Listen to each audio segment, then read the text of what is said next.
इस press briefing में स्वागत भी करता हूं, आप सबका धन्यवाद भी करता हूं। हमारे जवाहर यादव जी जो पार्टी की तरफ से इस सारे प्रेस को देख रहे हैं, हमारे खत्री साहब, साथियों, आज मैं आपके सामने जो हमारा बजट 2026-27 उसकी जो आदरणीय निर्मला सीतारमण जी,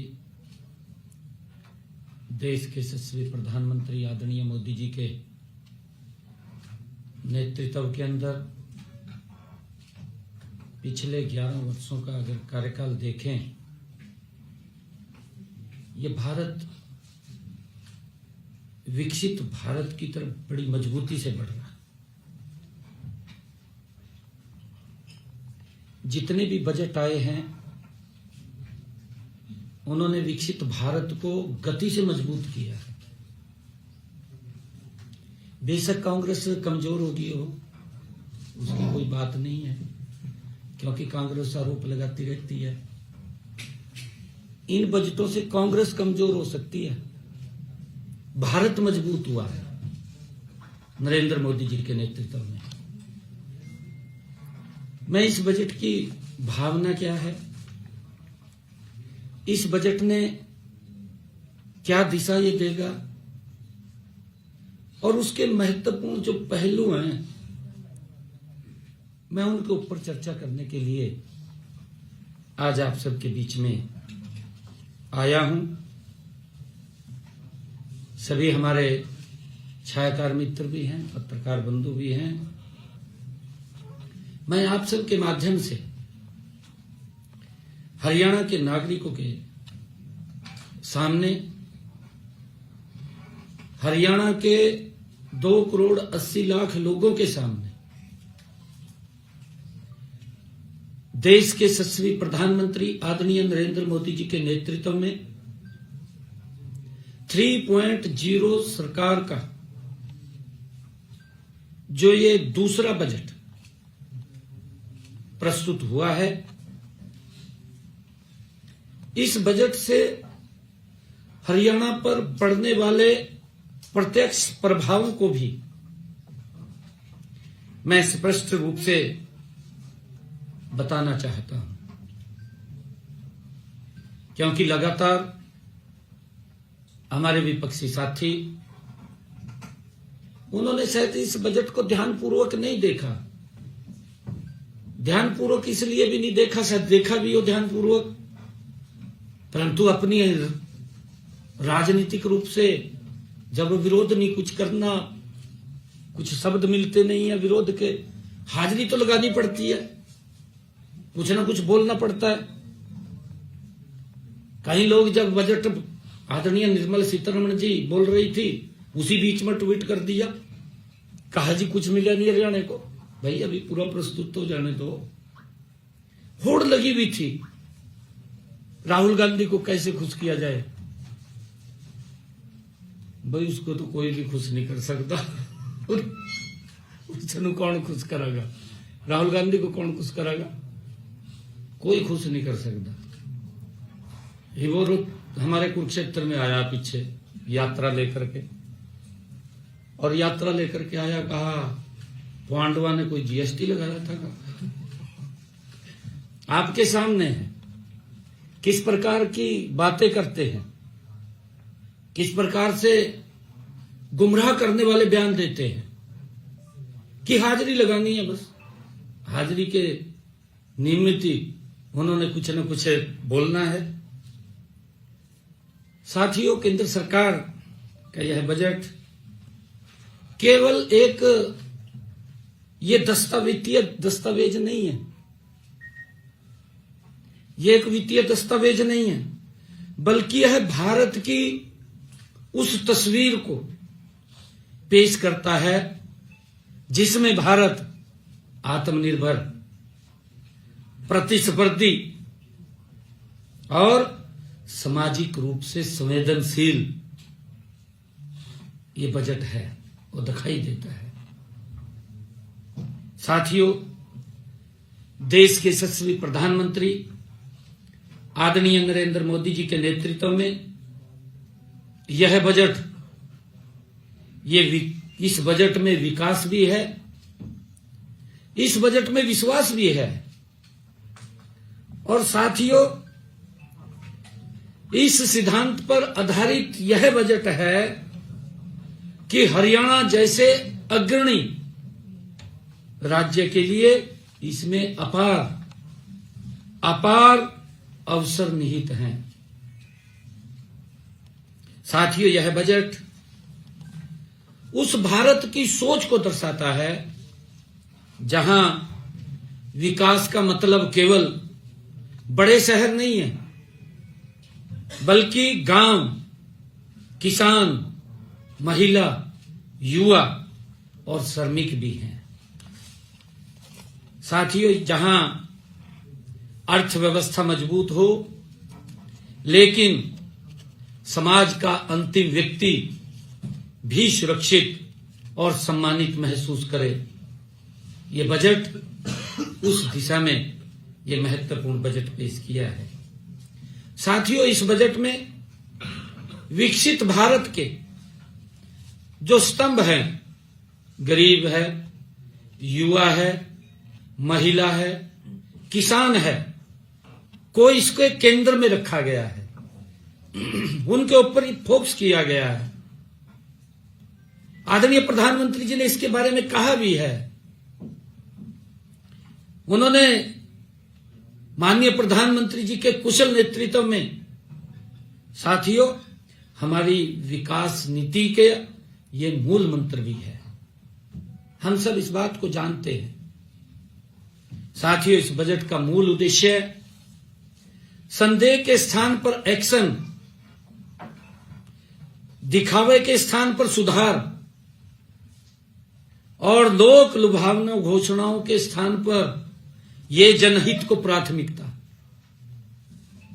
सरकार ने इस बजट में लगभग 7% की उच्च आर्थिक विकास दर को लक्ष्य बनाते हुए राजकोष की अनुशासन और सामाजिक न्याय दोनों के बीच संतुलन साधा है। देखिए, जब कांग्रेस बजट पेश करती थी, जब चुनाव आ जाता था तो उसमें बहुत सारी रेवड़ियां दिखाई देती थी, परंतु मैंने कहा है Modi ji non stop budget प्रस्तुत कर रहे हैं। 3 टर्म हो गए हैं, 3 टर्मों में देश का इंफ्रास्ट्रक्चर कितना मजबूत हुआ है। हर नागरिक देश का चर्चा कर रहा है, हर व्यक्ति चर्चा कर रहा है। मैं बोलता हूं इस बात को, इसकी चर्चा कांग्रेस के घर के अंदर भी होती है। भी विकास के काम तो हो रहे हैं, परंतु बाहर हाजिरी लगानी है। बाहर तो कहना पड़ेगा ना, अगर बाहर घर से बाहर निकल कर कहेंगे, फिर भी महिलाएं बाहर भी, जो कांग्रेस के नेताओं के परिवार में महिलाएं हैं, वो भी इसकी प्रशंसा करती हैं, नहीं बजट अच्छा है, परंतु हाजिरी लगानी इन लोगों ने। हाजिरी इस प्रकार की लगाते हैं, कहीं ना कहीं हमारी भी पिक्चर आती रहे, छपती रहे। साथियों, और इसी कारण से कहा गया है कि ये बजट दिखावे का नहीं, ये बजट सुधार का है। समझ में नहीं आया इनको पता नहीं लगा कि ये बजट कैसे आ रहे हैं। और मैं बताना चाहता हूं, इस बजट से देश की अर्थव्यवस्था को गति देने के लिए संवेदनशील पूंजीगत व्यय को लगभग 12,20,000 करोड़ रुपए तक बढ़ाया गया है। 12,20,000 करोड़ रुपए तक इसको बढ़ाया गया है।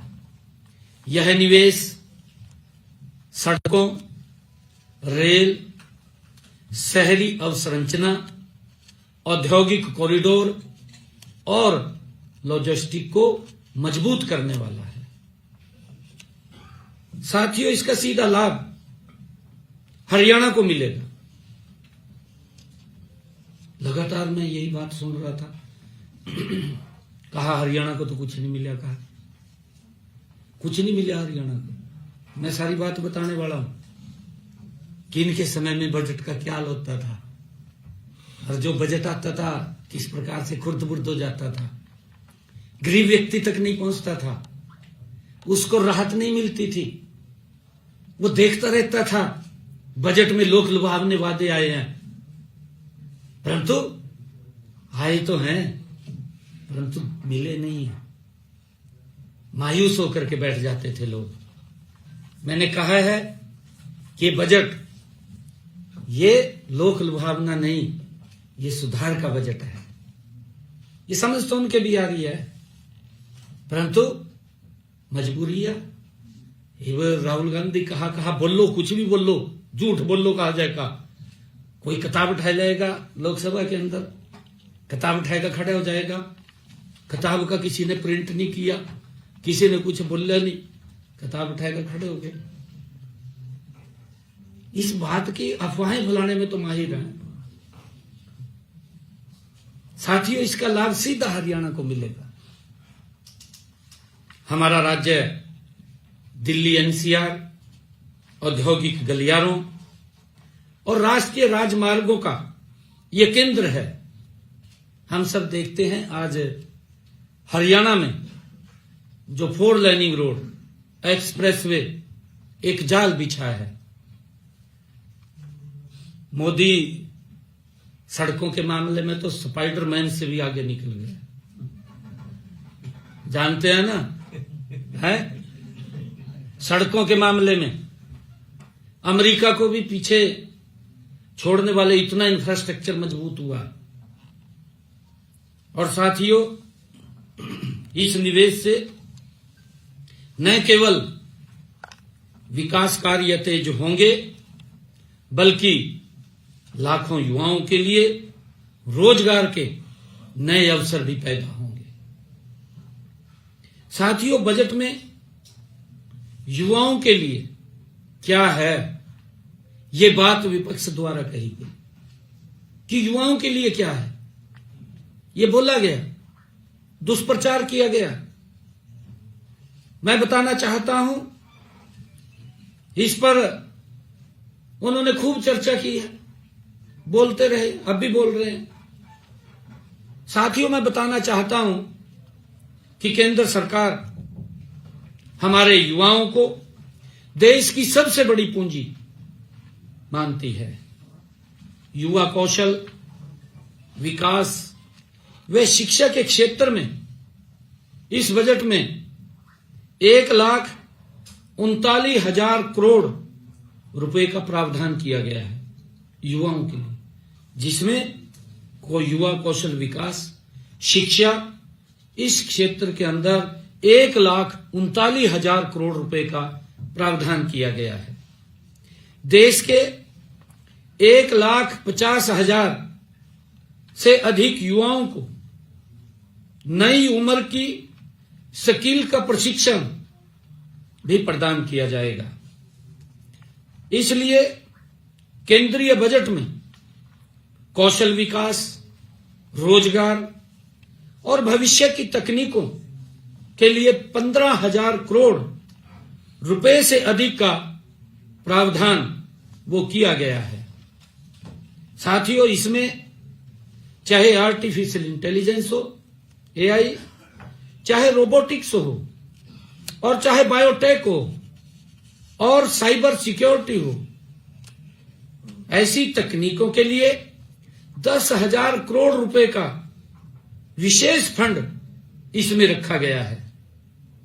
साथियों, इसका सीधा लाभ हमारे हरियाणा के गुरुग्राम, फरीदाबाद, पंचकुला और रोहतक जैसे शिक्षण व तकनीकी केंद्रों को मिलेगा, सीधा लाभ मिलेगा।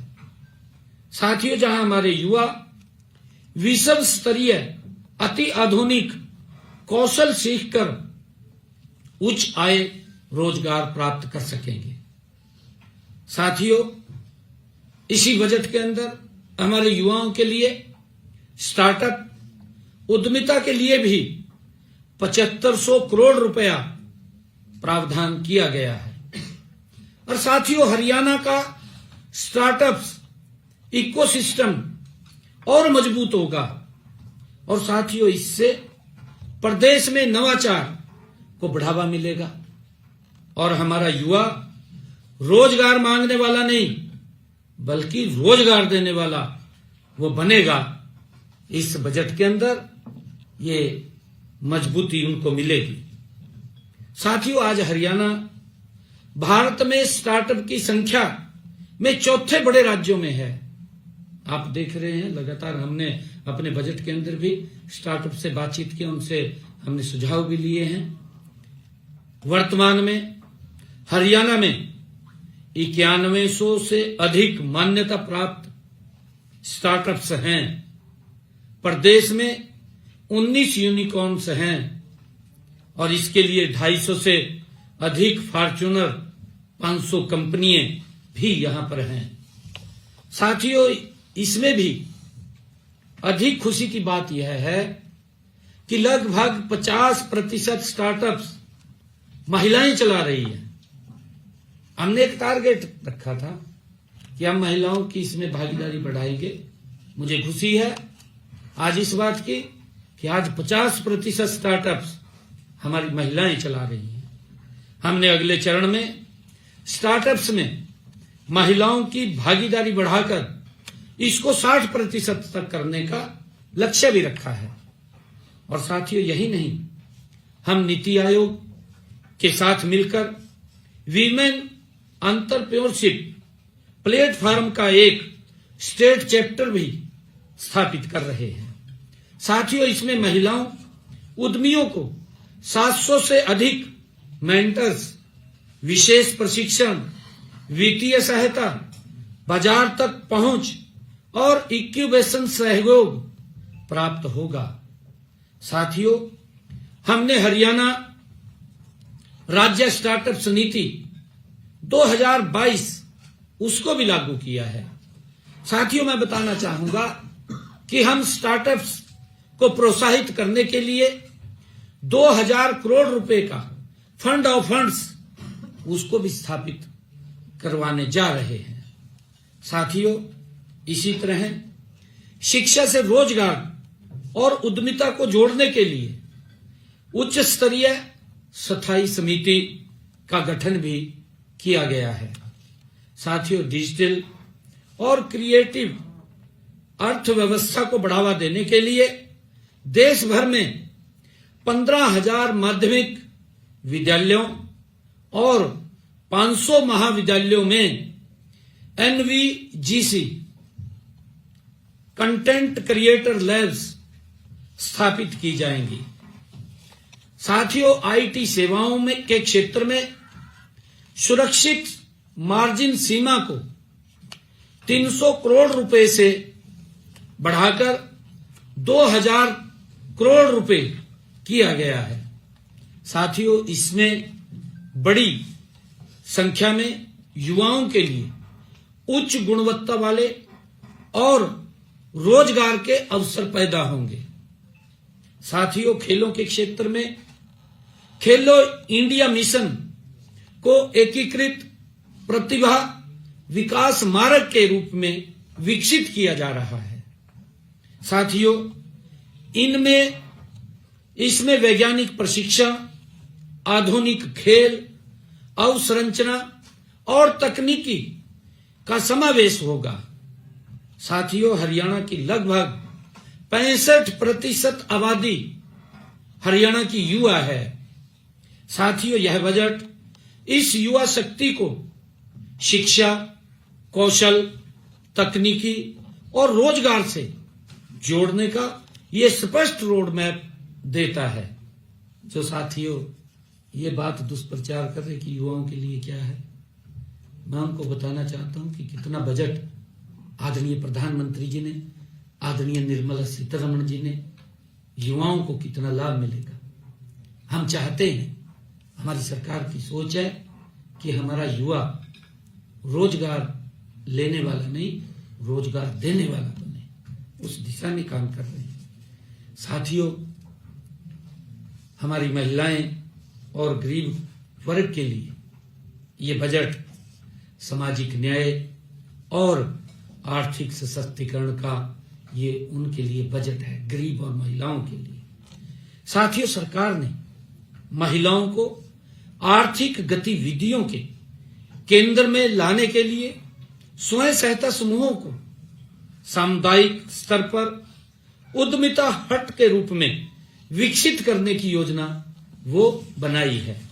साथियों, इसमें चाहे महिला रोजगार की बात हो, सब रोजगार की बात हो और उद्यमिता के लिए लगभग 8,000 करोड़ रुपए का प्रावधान इसमें किया गया है। 8,000 करोड़ रुपए का, जिसमें सामाजिक सुरक्षा, पेंशन, पोषण और आय सहायता योजनाओं के लिए 40,000 करोड़ रुपए से भी अधिक का बजट इसमें रखा गया है। साथियों, कृषि, डेयरी, फूड प्रोसेसिंग और ग्रामीण उद्यमिता में महिलाओं की भागीदारी बढ़ाने के लिए वित्तीय और संस्थागत समर्थन उनको दिया जा रहा है, उसका प्रावधान किया जा रहा है। साथियों, हरियाणा में स्वयं सहायता समूहों व महिला उद्यमियों को सीधा लाभ इसका मिलेगा।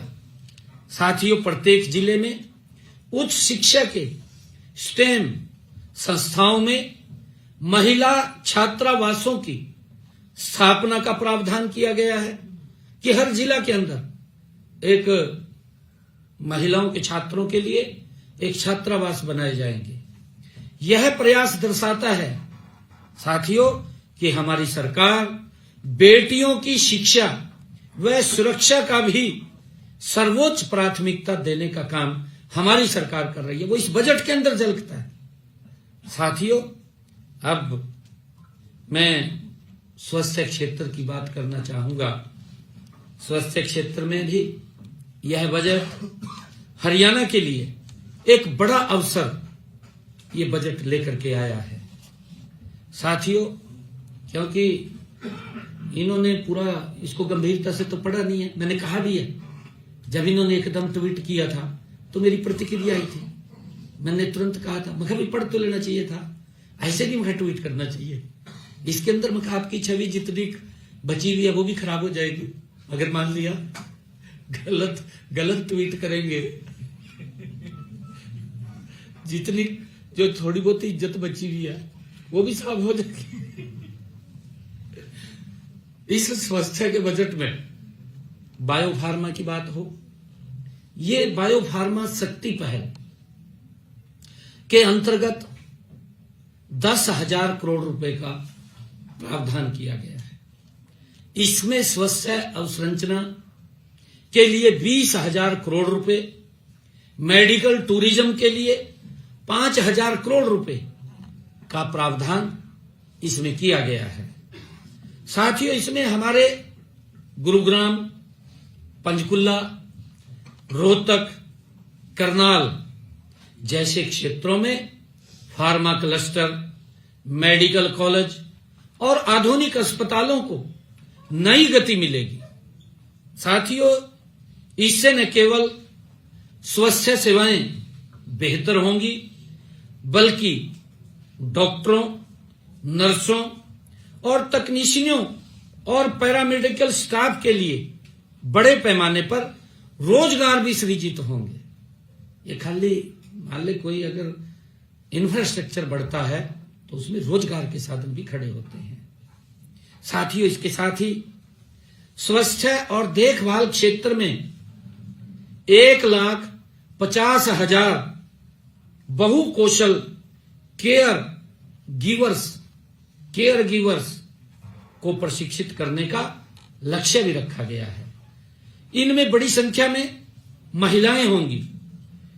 इनमें मैं सभी साथियों को कहना चाहूंगा कि इससे भी हमारे गुरुग्राम, रोहतक, करनाल और हिसार जैसे शहरों में स्वास्थ्य व केयर सेंटर्स में बड़े पैमाने पर रोजगार के अवसर पैदा होंगे। साथियों, मैं बताना चाहूंगा, क्योंकि इसके ऊपर भी बोला गया, कहा किसानों को कुछ नहीं दिया गया, कहा हरियाणा तो गायब रहेगा, कहा नायब सरकार, यही बात कही ना है, कहते तो जोर नहीं लगता, कहा हरियाणा बजट से गायब रहा, ये बात बोल ली गई। साथियों, किसानों के लिए यह बजट विशेष रूप से लाभकारी, उनके हित का बजट ये रहा है।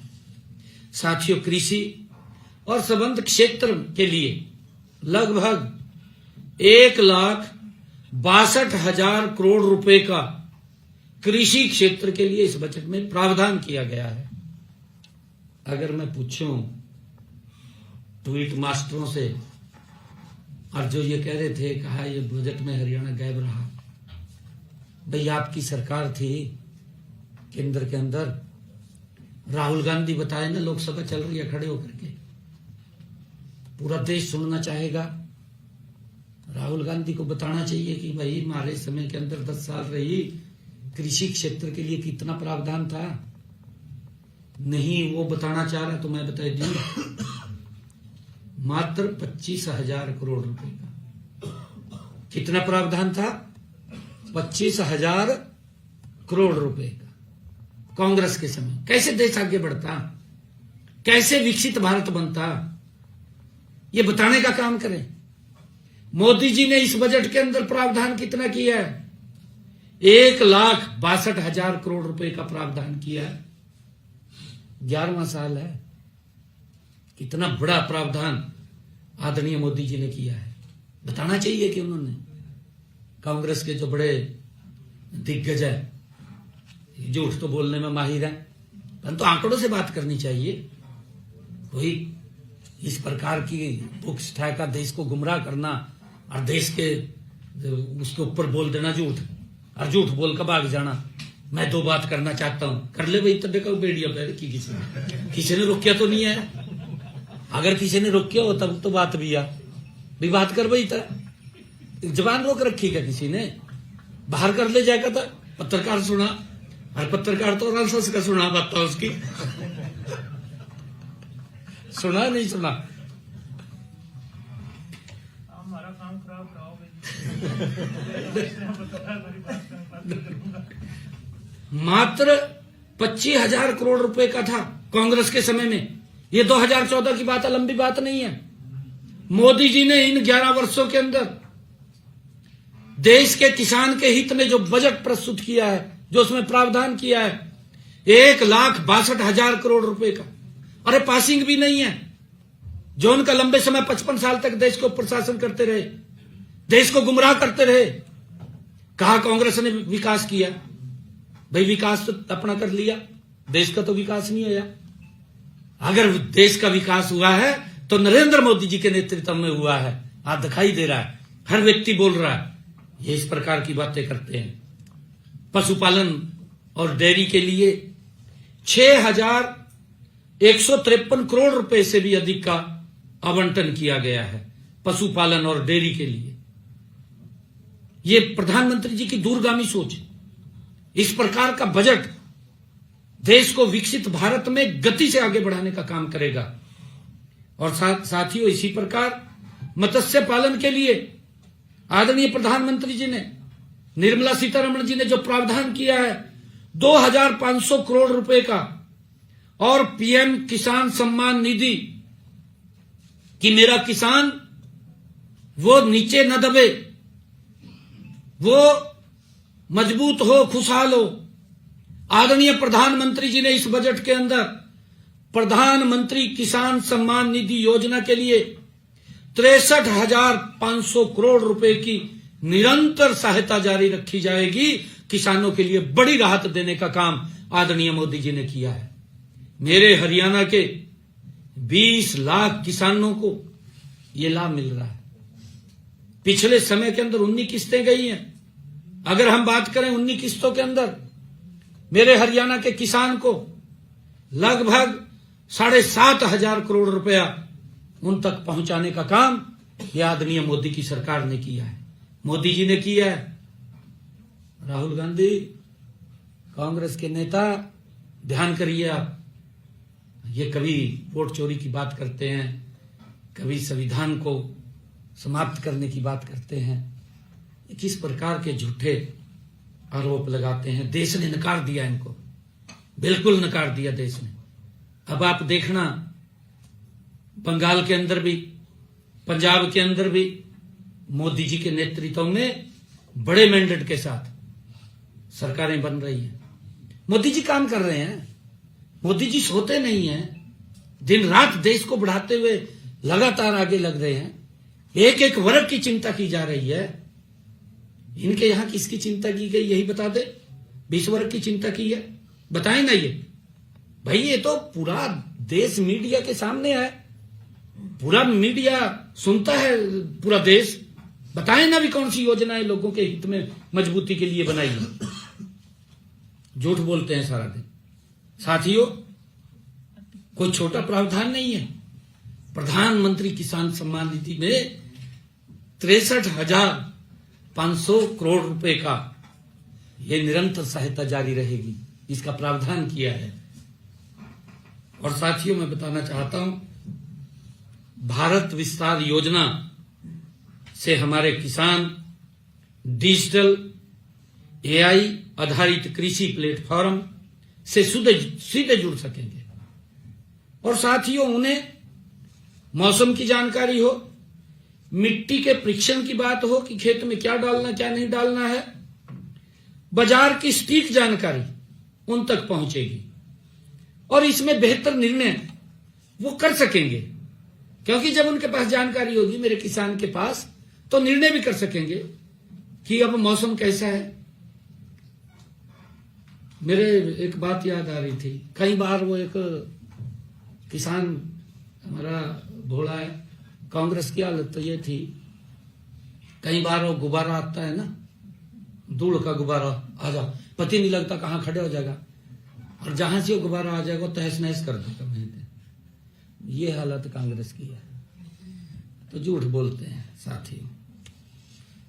जब उनके पास जानकारी पहुंचेगी, मेरा किसान भी बेहतर निर्णय कर सकेंगे और इसका सीधा असर होगा, उनकी कृषि लागत घटेगी और उनकी आय बढ़ेगी।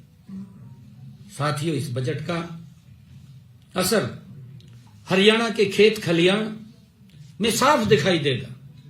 इस बजट का असर हरियाणा में सिंचाई कवरेज पहले 80% से अधिक है, लेकिन बजट में जलाशयों, अमृत सरोवरों के विकास से जल संरक्षण और भूजल स्तर सुधारने में मदद मिलेगी। इसका भी प्रावधान इसमें किया गया है। साथियों, राज्य में डेयरी और पशुपालन किसानों को उनकी आय का बड़ा आधार है और मत्स्य पालन और डेयरी मूल्य श्रृंखला को मजबूत करने में ग्रामीण आय में स्थायी वृद्धि होगी। साथियों, इसी प्रकार बागवानी और उच्च मूल्य वाली फसलों को बढ़ावा देने के से हमारे दक्षिण हरियाणा और जो शुष्क क्षेत्रों में किसानों की लिए नई संभावनाएं इस बजट के दौरान खुलेंगी। साथियों, एग्रीस्टैक और डिजिटल कृषि से हरियाणा के प्रगतिशील किसान तकनीकी के माध्यम से अधिक उत्पादन और बेहतर दाम प्राप्त कर सकेंगे। मेरा किसान मजबूत होगा। इतना बजट का प्रावधान किया गया है तो धरातल पर उतरेगा। यह नहीं है, इनके समय में तो जितना छोटा सा बजट होता था, इतना और वही बजट खुर्द-बुर्द हो जाता था। कैसे संसाधन खड़े होंगे? जब संसाधन खड़े हो रहे हैं तो इनकम बढ़ रही है, इनकम बढ़ रही है तो लोगों के वेलफेयर के लिए खर्च हो रहा है, खर्च हो रहा है ना। कांग्रेस तो ये सोचती थी कि गरीब व्यक्ति को और गरीब कर दो। आज नरेंद्र मोदी जी के नेतृत्व की वाली सरकार ने 25,000 करोड़ गरीबी रेखा से जो बाहर किए हैं 25 करोड़ लोगों को गरीबी रेखा से बाहर किया है। कांग्रेस ने 25 करोड़ लोगों को गरीब किया है। ये हालात थी इनका बजट आप देख लीजिए। ये अगर कोई संपन्न व्यक्ति होता था वो भी गरीबी रेखा के नीचे चला जाता था। ये हालात कांग्रेस की थी। ना नीति थी, ना नीयत थी, ना नेतृत्व था। लगे हुए थे दूध के ऊपर थे मलाई तार का खाने ना गजब कर रखा था पूरा। हरी बात मार रहे हैं इस प्रकार के।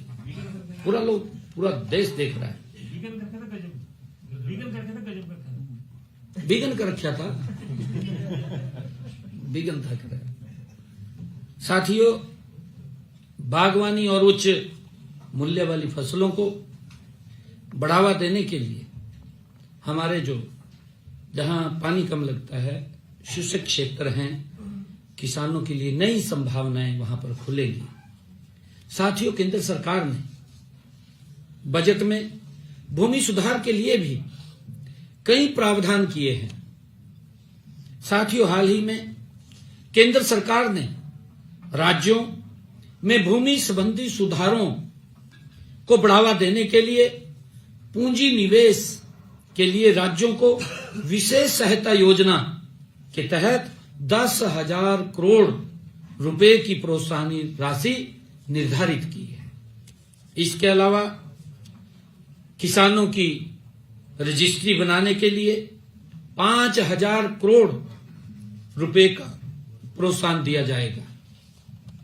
साथियों, इसके साथ ही हरियाणा की 6 लाख एकड़ जल भराव और खारी भूमि को खेती योग्य बनाने के लिए विशेष प्रावधान किए गए हैं इस बजट के अंदर। और ये करेगा कुछ नहीं किसानों के लिए।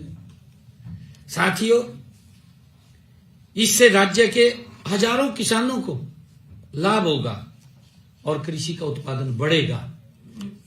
साथियों, उद्योगों के संदर्भ में यह बजट हरियाणा के लिए विश्वास और अवसर दोनों लेकर के आया है। विश्वास भी और अवसर भी दोनों लेकर के आया है। हमारा राज्य पहले से ऑटोमोबाइल और इलेक्ट्रॉनिक्स, फार्मा और टेक्सटाइल के क्षेत्र में ये अग्रणी है।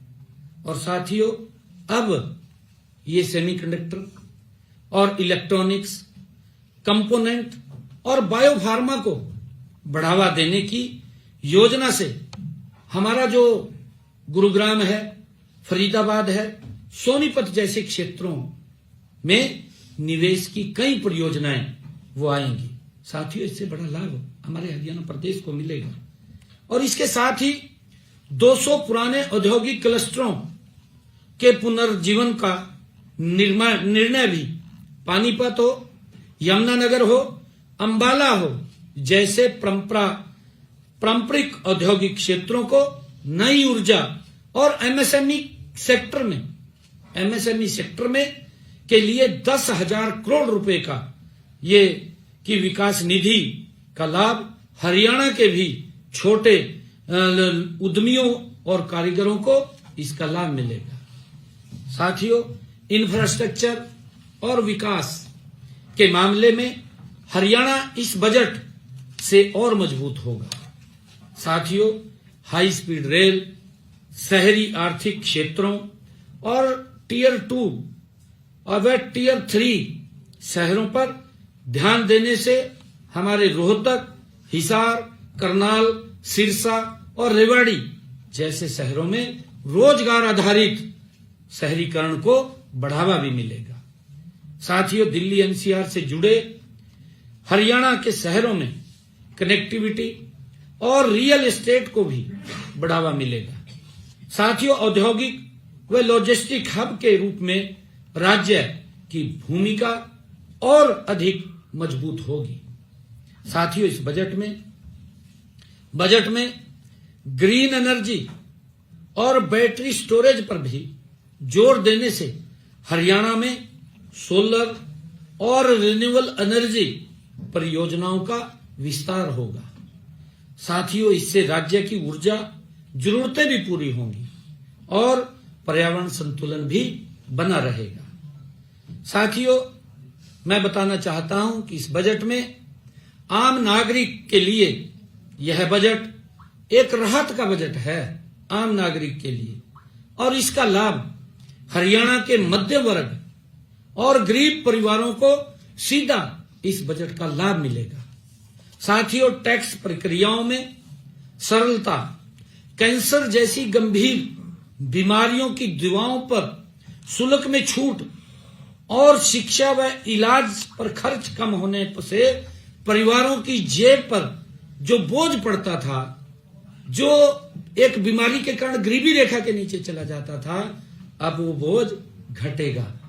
ये आदरणीय प्रधानमंत्री जी की दो दूरगामी सोच है। इस बजट के अंदर ये प्रावधान किया गया है। इसका लाभ आम व्यक्ति और गरीब व्यक्ति को इसका बड़ा लाभ मिलेगा। साथियों, डिजिटल गवर्नेंस के माध्यम से सेवाओं की डिलीवरी तेज होगी, जिससे हरियाणा में पारदर्शिता और सुशासन को और मजबूती मिलेगी। साथियों, कर प्रणाली को सरल, पारदर्शी और भरोसेमंद बनाने के लिए टीडीएस, टीसीएस में राहत, रिटर्न दाखिल करने में समय सीमा में लचीलापन आपके सामने इस बजट में प्रावधान किया गया है और अनुपालन अपराधों के अपराधीकरण को हटाया गया है। और साथियों, कस्टम की डिजिटल सिंगल विंडो से आयात निर्यात प्रक्रियाएं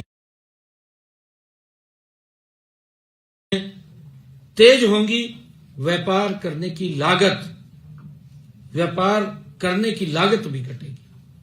साथियों, राज्य को 1,40,000 करोड़ रुपए का अनुदान सहकारी संघवाद को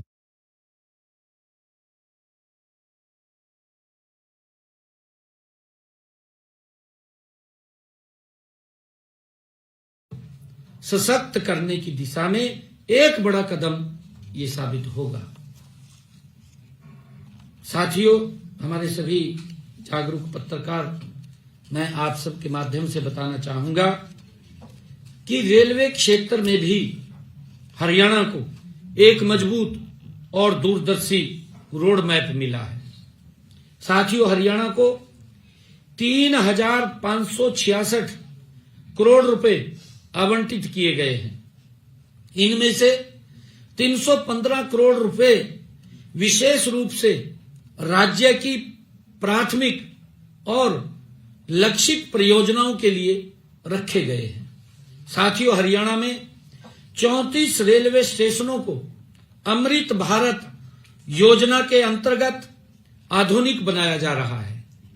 इनमें स्वच्छता, यात्री सुविधा और डिजिटल सेवाएं, दिव्यांग जनों अनुकूल ढांचा और स्थानीय पहचान को विशेष महत्व इसमें दिया गया है।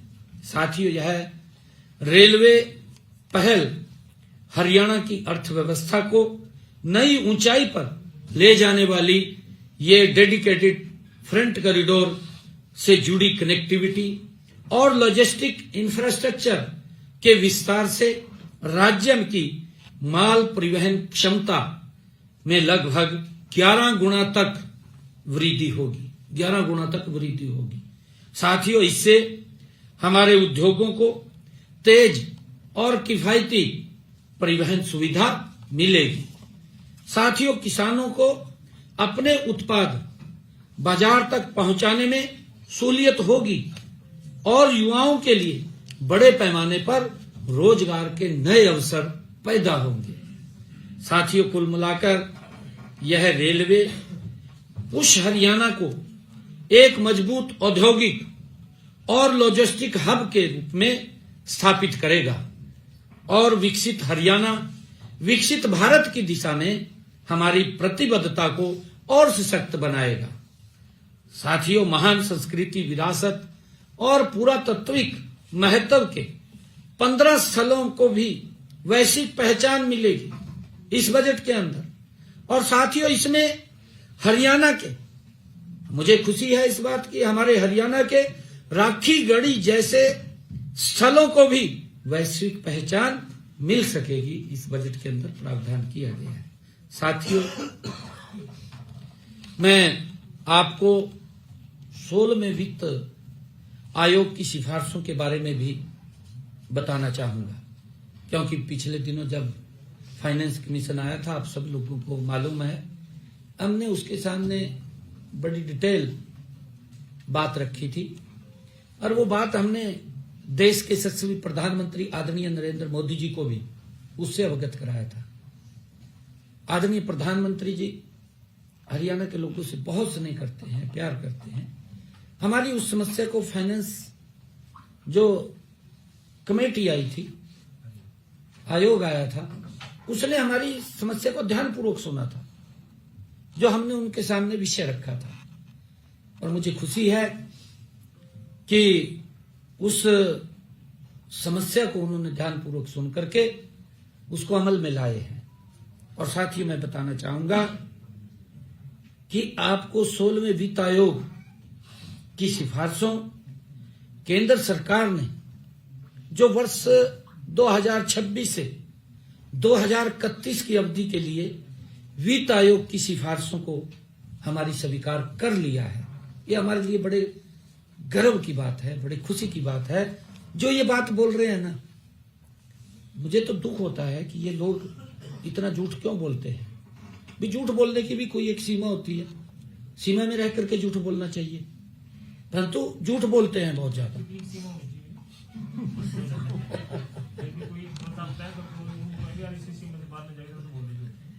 इनको प्रशिक्षण की जरूरत है, अभी कितना झूठ बोला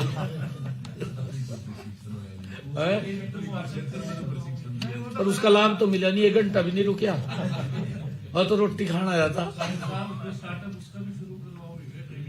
जी जी जी, साथियों, इसके तहत राज्यों को केंद्रीय करों के विभाजन पुल के 41% हिस्सा वो मिलता है उनको, जो पहले की तरह ही वो रखा गया है। पहले भी उतना मिलता था 41%, आज भी उतना मिलता है।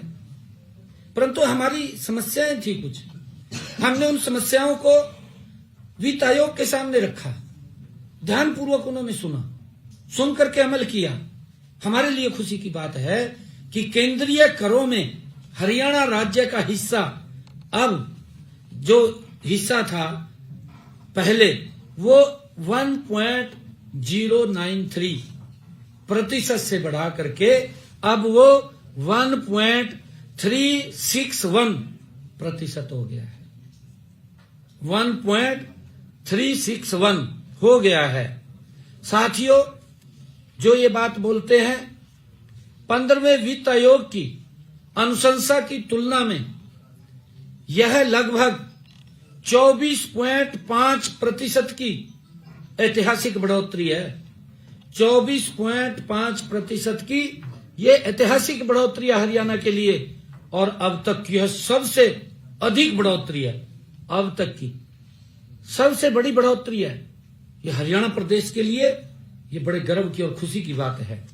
साथियों, इसका सीधा लाभ होगा, और मैं आपको बताना चाहता हूं, वर्ष 2026-27 में हरियाणा को केंद्रीय करों से लगभग 20,772 करोड़ रुपए प्राप्त होंगे।